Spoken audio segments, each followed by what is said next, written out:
Kalau tahu hasilnya kayak gini, dari dulu aku udah bikin pentol Korea.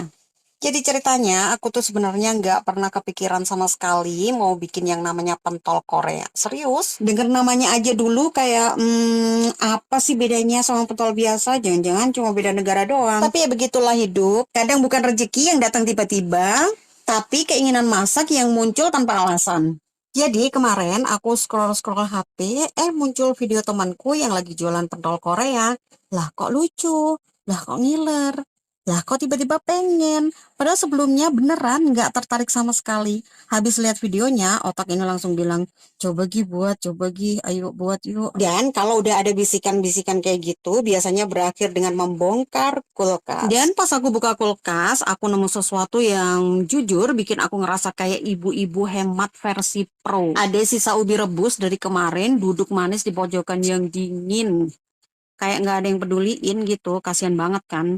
Terus ada stok tahu banyak, telur juga banyak, lengkap sudah. Bahan-bahan yang suka kebengong itu menatap aku balik seolah-olah kami siap bu. Akhirnya aku memutuskan, ya wis kita buat pentol Korea. Jujur, aku juga nggak kebayang gimana rasanya campuran tahu dan ubi rebus.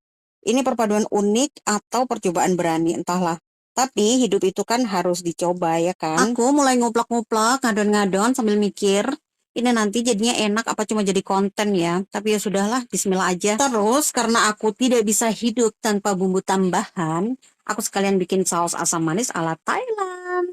Pentolnya sih enak, tapi kan lebih seru lagi kalau ada kuah yang bikin lidah bergoyang. Proses masaknya tuh lumayan ribet ya, adonannya banyak banget. Kayaknya aku niatnya bikin satu resep, tapi hasilnya kayak bikin buat satu RT. Ini siapa yang mau makan? Akhirnya aku goreng sebagian aja dan sebagiannya aku simpan di dalam kulkas. Dan akhirnya momen yang paling menegangkan itu datang. Ya, pentolnya mateng.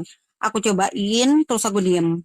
Aku diem bukan karena nggak enak, aku diem karena, loh kok enak? Serius, campuran tahu dan ubi rebus tuh ternyata cocok banget.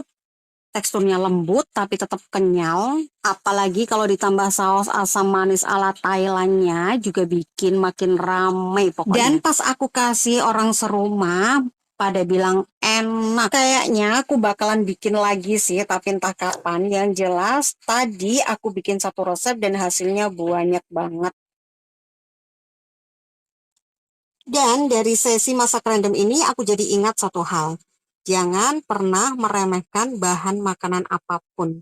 Kadang kita yang kira sepele kayak ubi rebus sisa kemarin justru bisa jadi makanan enak kalau kita